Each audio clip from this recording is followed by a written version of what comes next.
Halo Bray, kembali lagi di gaptek.id. Jadi setelah break beberapa saat, akhirnya gua bisa syuting video lagi. Mungkin kesannya jadinya kayak nggak ada break sama sekali ya, karena di minggu kemarin tuh masih ada 2 video yang naik gitu ya. Ada review GTX 1630, abis itu gue juga ada ngebahas soal all-in-one PC gitu. Nah, ini tadinya gue pikir gue bakalan bisa sampai seminggu lebih karena gue abis menjalani operasi FAST atau sinusitis ya. Karena ini adalah operasi kedua gue, ini adalah revisi. Karena yang pertama itu gue punya polip di dalam hidung gue, jadi perlu operasi. Dan setelah sekitar 2 tahunan, itu ada revisi lagi dan operasi FAST lagi untuk sinusitisnya gitu. Jadi gue pikir itu gue bakalan makan waktu sekitar 1 mingguan lagi. Karena waktu di operasi pertama, sekitar 1 mingguan lah ya di rumah sakit itu gue sekitar 5 hari. Abis itu pemulihan itu mungkin sekitar 2-3 hari di rumah baru gue bisa aktif lagi buat kerja. Tapi ternyata sekarang ini di operasi kedua ini ternyata cepet banget. Bahkan gue di rumah sakit itu cuma 3 hari 2 malam. Abis itu gue langsung pulang. Abis itu gue pemulihan 2 hari dan sekarang gue udah bisa beraktivitas. Meskipun ya masih ada cenut-cenut sedikit dan masih ada mampet-mampet sedikit karena pastinya masih ada pembengkakan. Jadi kayak gitu. Jadi buat yang nanya gue kenapa, gue tuh memang ada sinusitis aja gitu. Bukan soal yang penyakit yang parah-parah banget gitu. Jadi kalau misalkan suara gue masih terasa bindeng juga mohon maaf ya karena memang ini masih terasa mampet. Oke. Untuk video ini kita benar-benar santai-santai aja dulu. Jadi gue ngadain Q&A di Instagram, gue bikin postingan dan itu followers Gaptek itu komen di situ untuk nanyain sesuatu. Jadi kita santai-santai aja dulu di sini ya. Karena untuk review, untuk pembahasan yang lain itu semuanya lagi dalam pengetesan ulang. Karena kan beberapa hari kemarin gue absen kerja gitu ya. Jadi nggak sempat syuting, nggak sempat nulis, nggak sempat apa gitu. Pokoknya benar-benar istirahat aja. Jadi kita Q&A dulu aja buat ngisi-ngisi di minggu ini. Jadi benar-benar gue bersyukur juga sih karena bisa pulang cepat. Jadinya ya berasa kayak nggak break aja. Jadi gue benar-benar kayak libur cuma 4 hari gitu. Oke, kita langsung mulai aja lah ya ke pertanyaan yang pertama. Gue udah kumpulin di sini. Ini pertanyaan pertama dari Ihsan Fadil _ Dia nanya di sini gaptek.id, ada plan buka lowongan staff atau host baru atau enggak? Nah, untuk staff baru, itu gue memang ada rencana, tapi plannya itu di tahun 2023 ya. Tapi kalau host baru itu sebenarnya udah bakalan ada di bulan September nanti ya. Tapi hostnya ini virtual, alias adalah VTuber yang akan membawakan setup show off nanti ya. Untuk awal-awalnya. Mungkin nanti ke depan VTubernya bakalan nge-review juga, bisa aja gitu ya. Namanya itu Puro ya, Puro Sesa. Itu karakter memang original yang gue bikin sendiri, tapi bukan gua yang ngisi, oke? Yang ngisi memang host baru, talent baru ya. Di situ maksudnya original karakter yang gue bikin sendiri adalah sketch untuk konsep gambarnya di kertasnya itu awalnya gue yang bikin, abis itu gue minta translate ke beberapa commission artist yang memang udah lebih paham lah di gambar-gambar digital dan juga rigging-rigging untuk karakter live 2D-nya ini gitu ya. Jadi gue berikan tanggung jawabnya kepada mereka lah gitu yang lebih mengerti biar hasil juga lebih bagus. Sekarang prosesnya masih dalam tahap rigging, jadi mudah-mudahan bisa kekejar di bulan September, jadi kita bisa nikmatin setup show off dengan konsep yang baru. Kayak gitu. Kalau tahun depan mungkin rencana gua itu gua akan buka untuk kameramen sekaligus editor. Jadi satu ya kerjaannya kameramen sama editor itu karena tujuan gua itu ya biar lebih efisien aja. Atau editannya di Gaptek juga bisa kalian lihat sendiri kan nggak begitu rumit sebenarnya. Jadi kameramen sama editor jadiin satu orang aja. Next, ini pertanyaan dari Aidan Wisnu. Dia nanya di sini, Bang, tanggapan lu dengan Intel Gen 13 Raptor Lake. Nah, jawaban ini kalian udah bisa temuin di video yang ada di sini. Atau kalian bisa cek aja ke beberapa videonya Gaptek yang mungkin beberapa minggu lalu gue udah sempat bahas, sekaligus ngebahas soal Intel Arc. Itu tanggapan gue. Selanjutnya, ini dari Hermano Kuji. Lihat performa Intel dengan teknologi hybridnya sama AMD dengan multi-thread-nya yang powerful, kira-kira buat jangka panjang dan masa depan nanti, mana yang lebih worth it untuk build PC sekarang? Nah, jawabannya ini juga sebenarnya udah ada untuk masa depan jangka panjangnya nanti gimana, kapan harus upgrade dan segala macam. Gue udah bikin videonya. Silahkan cek video yang ini. Abis itu atau kalian bisa juga cek beberapa video sebelumnya. Itu gue udah sempat bikin untuk urusan cenayang percenayangan ini ya. Karena reviewer ini bukan cenayang. Jadi kalau mau tahu, silahkan nonton video itu dan ya nonton. Selanjutnya, ini dari Kurniawan _ di Trianto, Bang, mending mana? GTX 1660 Super atau GTX 1660 Ti? Oke, ini pertanyaan awam mungkin ya, jadi makanya bakalan gue jawab. Mungkin terdengarnya remeh. 1660 Super atau 1660 Ti?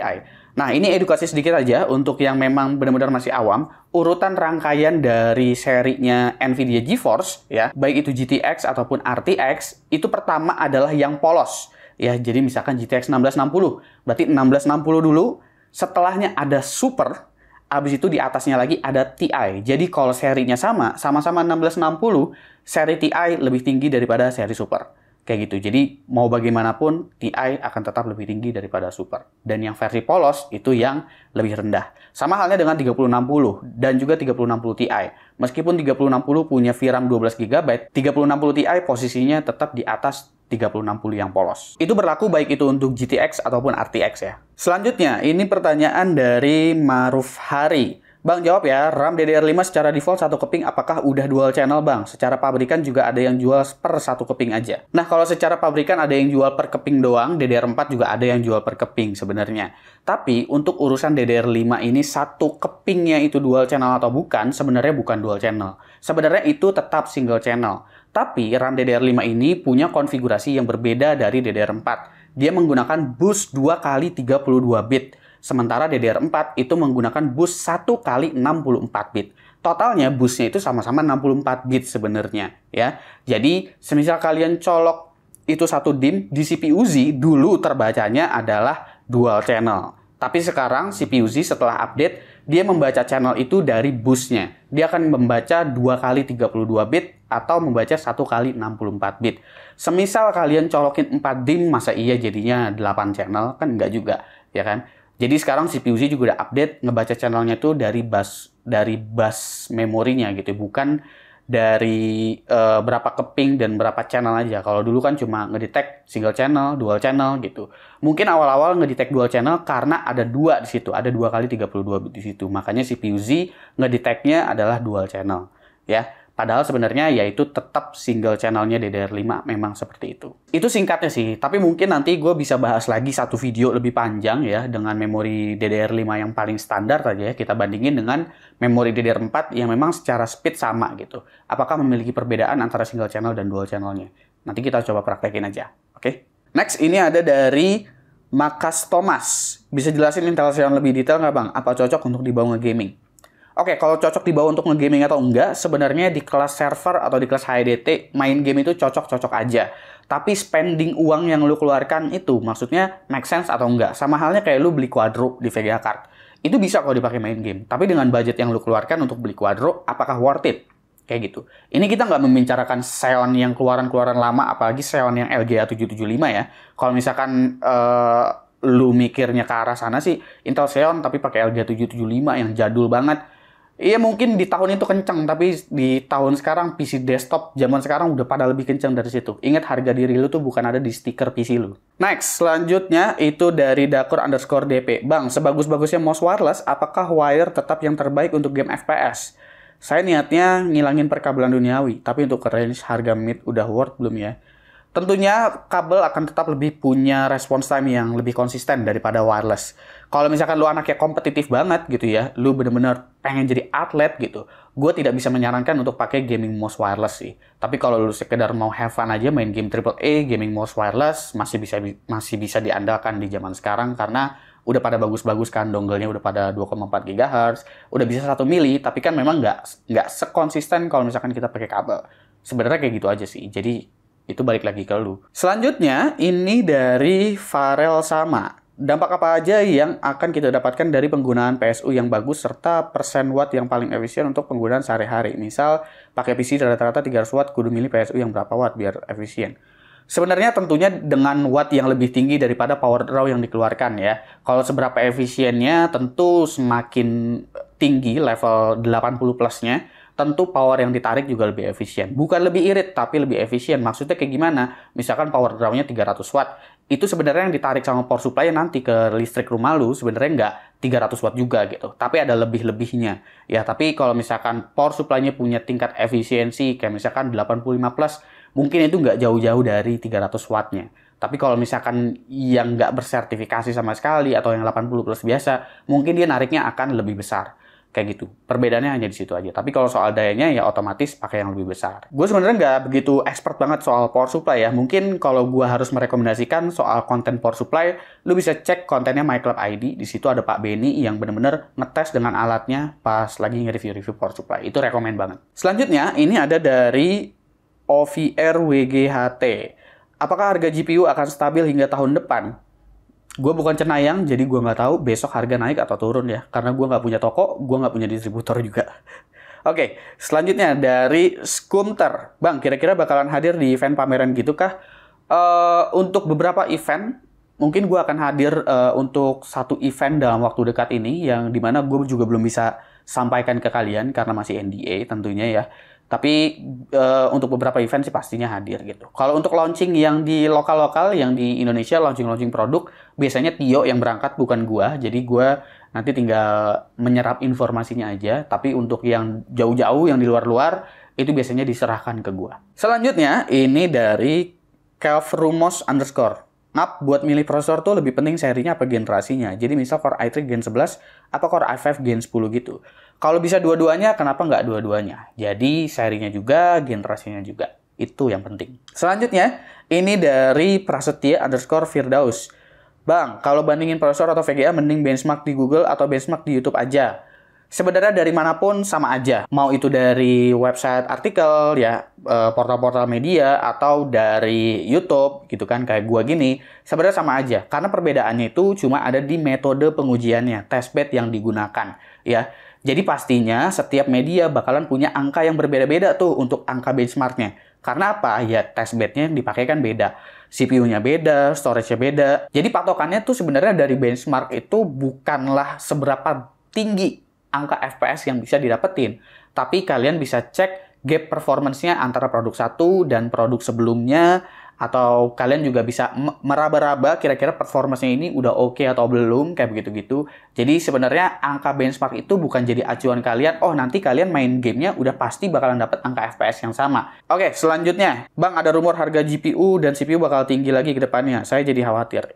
Ini dari _Syahdila_.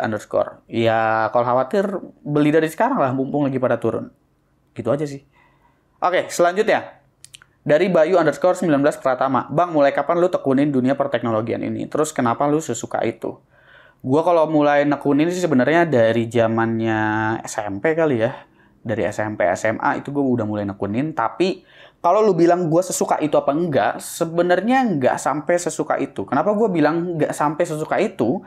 Karena masih ada yang benar-benar lebih sesuka itu dan lebih sehobi itu sama dunia perteknologian ini.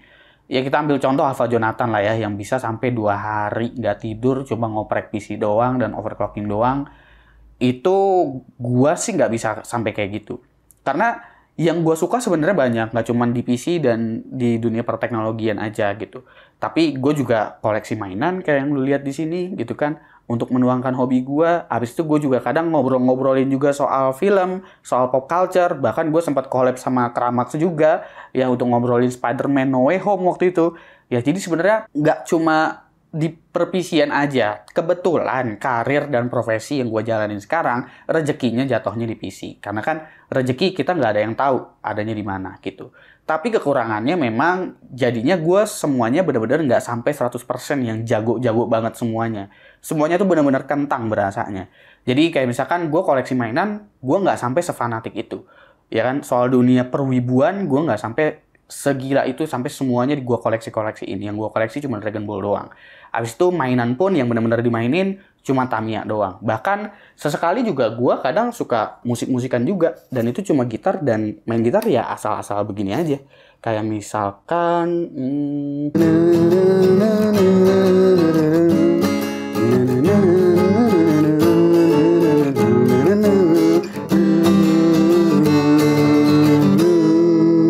sepi di ruang hampa, masalah datang dan pergi sudah biasa gitu. Oke, lanjut daripada keasikan. Selanjutnya ini dari Rule XXVI. PC Kobo kapan di reveal? Oke, ini sekalian gue klarifikasi aja ya. PC Kobo ini gue bikin dalam rangka gue pingin bikin modding PC gitu kan. Kebetulan Kobo Kainairu itu adalah karakter yang memang lagi happening di Indonesia dari Hololive ID. Gue pengen appreciate itu karena ada hiburan baru, ya, VTuber bisa naik. Jadinya sekarang ini bahkan yang tadinya quote-unquote nggak wibu, itu bisa nikmatin konten-konten VTuber juga. Menurut gue interesting gitu. Apalagi lagi rame, Gaptek juga sempat ke klip juga. Jadi untuk mengappreciate Kobo, gue pengen bikin PC modding Kobo. Tapi gue nggak janji PC-nya akan untuk Kobo sebetulnya. Karena gue perlu ada izin tentunya dari agensinya atau dari Hololive-nya. Jadi mungkin kalian juga bisa bantu-bantuin aja untuk menyuarakan itu biar PC-nya juga bisa dikasih ke Kobo. Kalau gue sih mau-mau aja. Setelah PC-nya jadi dikasih ke Kobo, mau-mau aja. Tapi yang pasti PC-nya lagi progres. Mungkin di Agustus ini gue baru bisa lanjutin dan gue bisa berangkat ke workshop-nya ada di Bandung bareng sama moddernya untuk bikin casingnya nanti. Kontennya menurut gue bakalan jadi menarik sih. Terlepas itu nanti PC-nya untuk Kobo atau enggak ya. Tapi gue nggak janji. Intinya semisal diizinkan sama Hololive ya PC-nya bakalan gue kasih Kobo, tapi semisal belum ada jawaban dari Hololive ya palingan ya jadinya konten modding PC aja tanpa dikasih ke Kobo gitu. Oke, gue harap kalian mengerti ya. Nah, segitu aja sih terakhir dari gue. Jadi mungkin nanti beberapa hari ini kita live lagi kali ya buat ngobrol-ngobrol kayak begini, tanya jawab, chit chat, saweria lagi. Gue harap bisa memberi pencerahan dah ya di Q&A kali ini. Sebenarnya video ini agak-agak nggak jelas juga. Ya pokoknya gitulah. Jangan lupa like, share, dan subscribe jika video ini menarik buat kalian. Follow sosial media gue kalau lu kepo sama apa yang ada di balik layar Gaptek. Beli juga merchandise Gaptek kalau kalian ingin support Gaptek dengan cara lain. Ada beragam t-shirt di sana, silahkan cek link di deskripsi kalau memang mau beli. Gue Suki dan seperti biasa sampai jumpa di lain kesempatan.